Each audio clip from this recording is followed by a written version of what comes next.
Hi, and welcome to Best in Tesla and the new show Overflow, episode 31. We are seeing the German auto industry is collapsing with over 100,000 job cuts. And it seems like legacy automakers' downfall really could be software, or more specific, AI. And while Tesla is rolling out Robotaxis in Austin, we are still waiting here in Europe.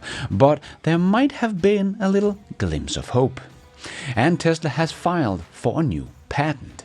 And Elon Musk has recommended that the International Space Station should be deorbited within 2 years.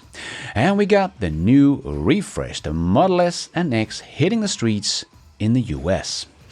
All of this and much more in today's episode. Let's dive right in.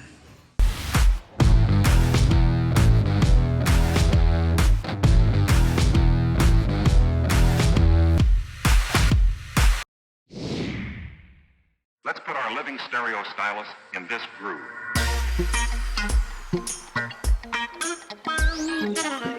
We are seeing the German industry is collapsing right now with over 100,000 job cuts. As Stecker Auto reported on X, Germany's auto industry is teetering on the edge of obsolescence, following the same sad path as its telecom, computing and consumer electronics sector, which have already faded into insignificance. The network of suppliers that once supported this industrial backbone is also at the risk of collapse. Decades of overlooked opportunities and strategic missteps have cemented this decline, rendering any meaningful recovery increasingly unlikely. Excessive labor cost and soaring energy prices are further crippling factors, but even addressing these issues would still leave Germany far behind competitors like China. This is the sad reality, and unfortunately, none of this is a surprise exactly. Yes, the crisis in Germany auto industry, with over 100,000 job cuts, driven by the high labor cost and energy prices, as well as competitors from cheaper Chinese electric vehicles, supported by data from the International Council of Clean Transportation, shows the rising market share of the Chinese brands like BYD in Europe. In 2023, BYD only had 0.8% BEV market share. So far this year, they have about 3.4% market share, so they are rising. And Volkswagen's strategic missteps, in my opinion, includes the 2022 sacking of the CEO Herbert Diess, who pushed for electric vehicles and actually warned about Volkswagen could lose 30,000 jobs if they didn't transition to EVs fast enough. But the board wouldn't have it and fired him, and have left the company lacking, and announced that at least 35,000 job cuts by 2027. Maybe they should have listened to Herbert's warnings. But global trade tensions have not made the situation any easier for the Germans, including tariffs from the US under President Donald Trump, who worsened the situation, exposing the industry's reliance on export market and fragile supply chain, like Porsche that don't even build any cars in the US, and at the same time they are losing China altogether. Volkswagen themselves have lost over 1 million units in sales over the last 5 years in China. They are literally collapsing. And now the Chinese are also taking market share in Europe. So the Germans are truly being hit from all sides at once, and seems to be the automaker that are suffering the most from all the changes in the automotive landscape. I think we are heading into a very dark time for the German car industry, as I have been talking about on this channel for at least the last 3 years, since they kicked out Herbert Diess, the only one that really seems to get the urgency. But let's see how it all ends. So, are the legacy automakers really doomed, or can they pull off a miracle? Well, I think it will be software that kills the legacy automakers. I have for many years been talking about how software might be the downfall for legacy automakers, as you don't just learn how to make great software overnight. as Volkswagen and Ford have been great example of, like Volkswagen that tried to make their own software in-house by buying another software company, but have failed and has now partnered up with Xpeng in China and Rivian in the US to get help to make their own operating system, so they can actually get that software-defined vehicle ready for 2028 as they have said they would. And Ford CEO Jim Farley has said if legacy automakers don't bring in software in-house, they will never be able to compete with the companies like Tesla. So Farley's warning was clear: outsourcing software will never work. Nonetheless, as I reported about a month ago, Ford has decided to abandon its in-house program, which suggests they are waving the white flag. This isn't just a minor hiccup, it's a catastrophic misstep in an industry where software is rapidly becoming the heart of the driver experience. Don't get me wrong, Ford is still working on making an in-house software for its EVs, but they don't seem to be able to create that single software brain to control the whole car as we know it from Tesla.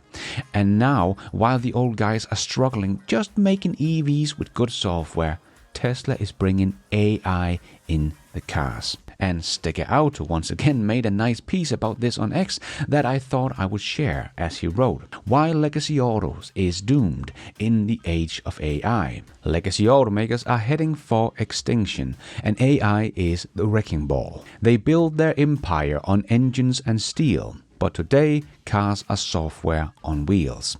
Tesla and the Chinese EVs updates overnight, learn from data, deliver seamless digital experience. Legacy brands, slow update, clunky tech, outdated, siloed thinking.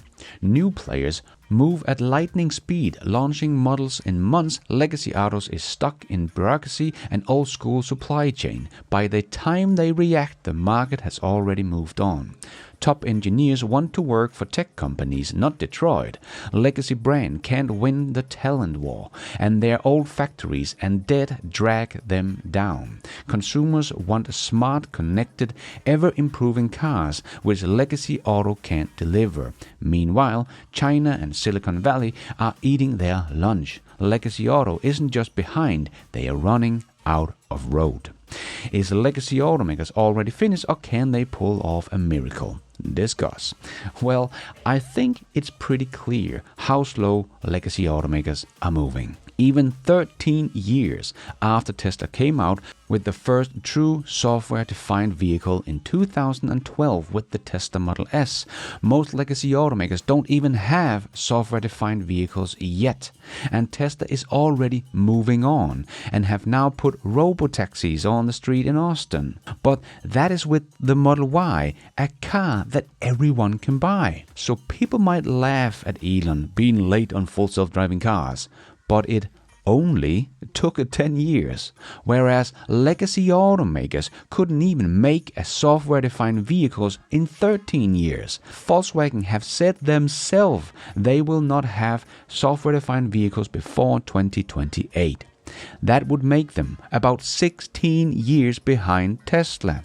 But at that point, a software-defined vehicle will already be outdated, as you can now buy an AI-defined vehicle that can drive itself, and you can talk to it, and it can give you a guided tour of any city, telling you historic fact of the things you're watching.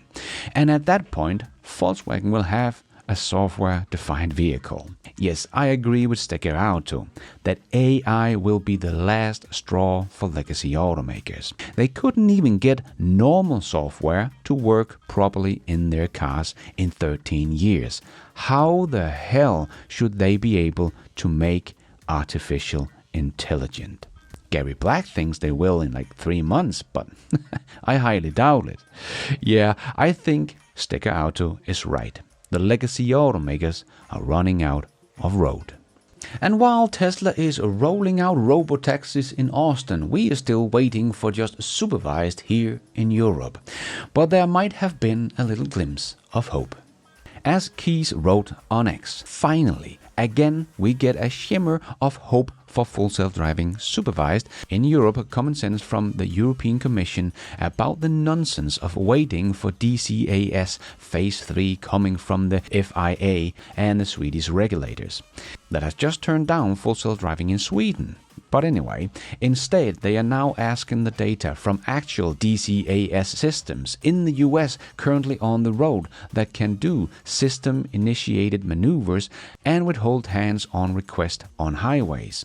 A lot of words, but I just read full self-driving supervised. Definitely a step in the right direction, and it seems to prove my earlier post, the European Commission is taking an active role again after staying silent for almost 10 years in the autonomous regulatory playing field. Even though it seems insignificant, the fact that the EU Commission as contracting party to the UNECE makes these statements might prove pivotal in the regulatory process to speed things up.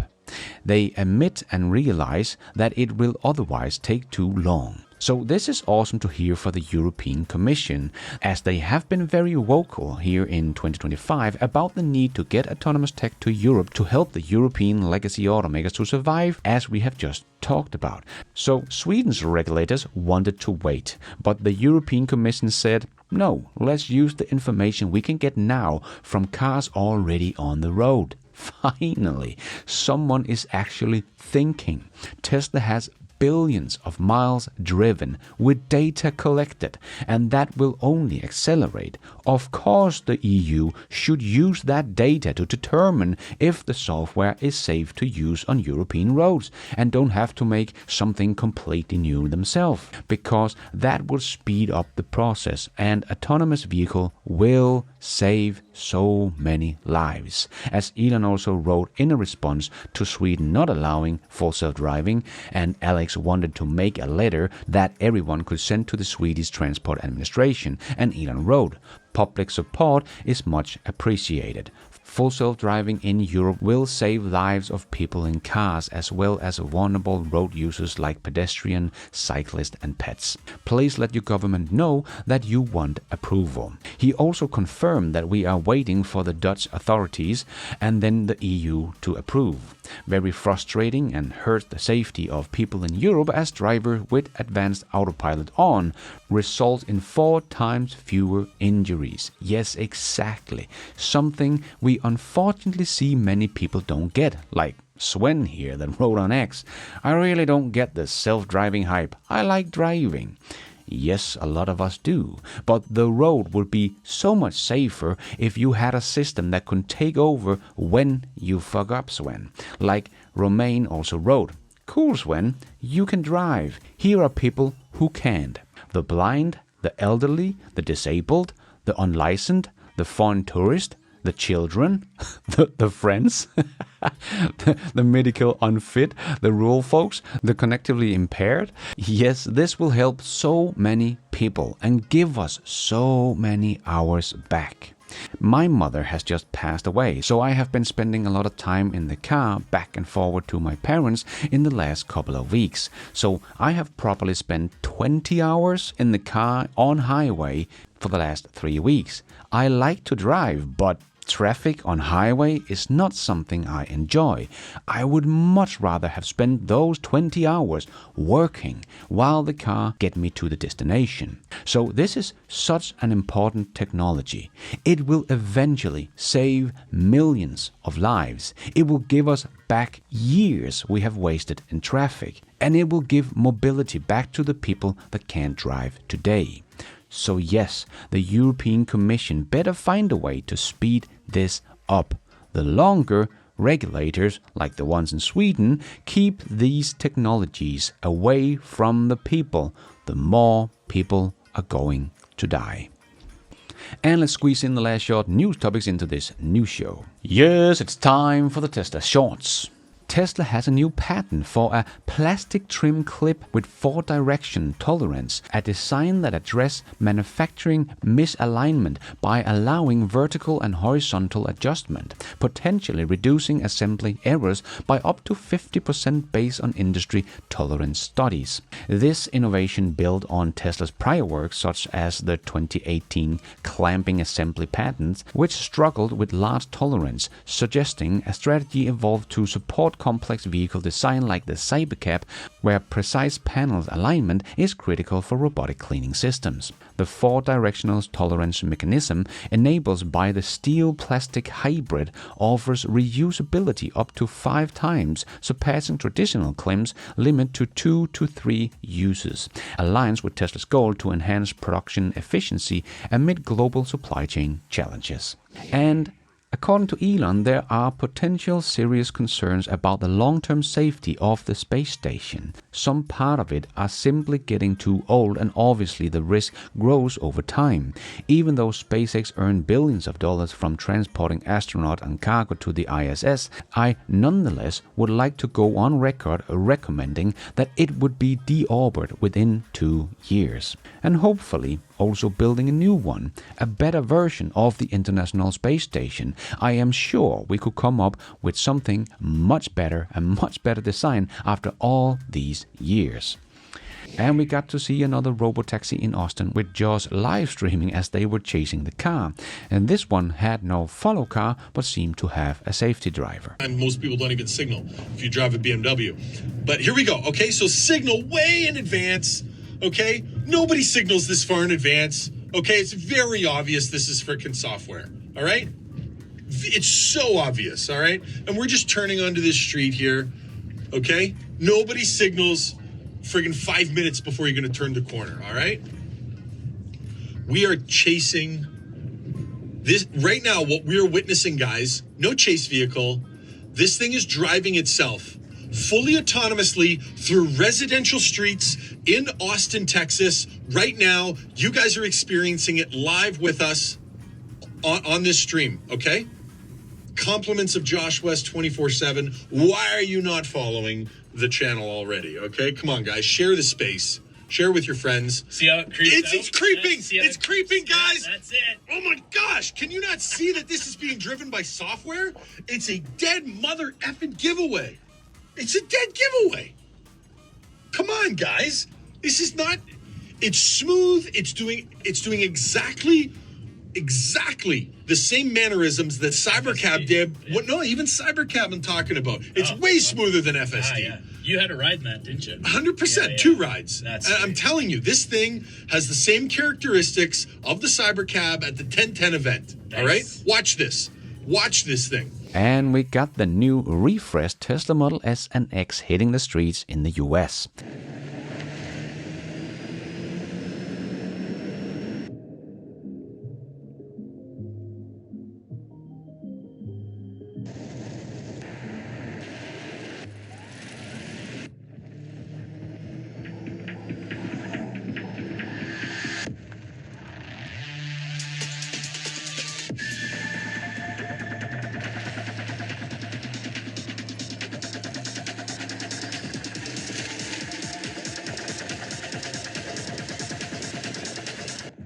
And the new highlight is a new frost blue paint color, up to 410 miles of range. Model S long range, our longest range Tesla yet. Not entirely true, is it? The semi-truck does 500 miles of range, and without the trailer and cargo it can actually do 800 miles of range. But Tesla car, sure. And it got an even quieter inside, less wind and road noise, more efficient active noise cancellation, new wheel design and improved aerodynamics which equal more range, front fascia camera for better visibility, dynamic ambient light that brings unique animation along the dash and door upon entry, and even smoother ride thanks to the new bushing and suspension design. Adaptive driving beams, new exterior styling for the Model S Plaid, up optimized for high-speed stability, more space for third row occupants and cargo, the Model X. So all in all, the Model S got the same refresh interior update as the Model 3 and Y have got to make it up to date. And the plan still does a 0 to 60 in 2 seconds, but even the slow version does a 0 to 60 in just 3.1 seconds. Not many legacy automakers even have an EV that is that fast as the slowest Tesla Model S. And Elon has said that the first public ride of the Robotaxi in Austin will be available on June the 22nd. I know CNBC like to say that it is now delayed because the rumor said the 12th of June, but that was never an official date. So no, not delayed, just bad journalism. But Elon probably wants the 22nd of June, as that is actually a historic date, as Kyle pointed out on X. June the 22nd because Elon Musk wants to break another illusion. Exactly 13 years later, June the 22nd, 2012, first Tesla Model S EV revolution. June 22nd, 2025, Robotaxi autonomous revolution. Yes, the generalized autonomous revolution. And if you're still afraid of EVs because of the thought that has been spread about their batteries that are dying after 100,000 kilometers, well, Tesla shared this post this week. I don't know who needs to hear this, but you almost never have to replace your Tesla high voltage battery. And if there is ever an issue, it is covered under warranty anyway, so not your problem. Yes, that is 8 years or 100,000 miles. And they also wrote, also true for Powerwall. Warranty covers 10 years. Nice. And it seems like X keeps winning users over, as we could see in this post from Linda, the CEO of X, that wrote, "Welcome home to the true global town square," and shared this article that said blue sky is backfiring. Mark Cuban says the lack of diversity of thought is actually pushing users back to X. Yes, the digital global town square where you'll find all opinions. And even though Tesla just launched their Robotaxi in Austin, the short sellers and haters still just don't get it. Going for it. Robotaxis are a crowded space. They don't have the front edge there. Robots are a crowded space. They don't have the edge there. So what are you going to do? Robotaxi is a crowded space. Are you kidding me? There is basically only Waymo and Zoox, and they combined still have less than 2,000 vehicles on the street. Not exactly what I would call crowded. And there is no one that has created a general solution.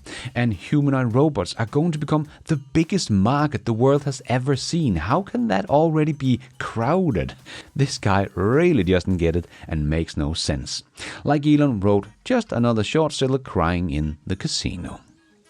That is all we have time for in this Overflow news show. Hope you enjoyed it. If you did, don't forget to hit that like button. It really does help this video out a lot so others can find it on YouTube.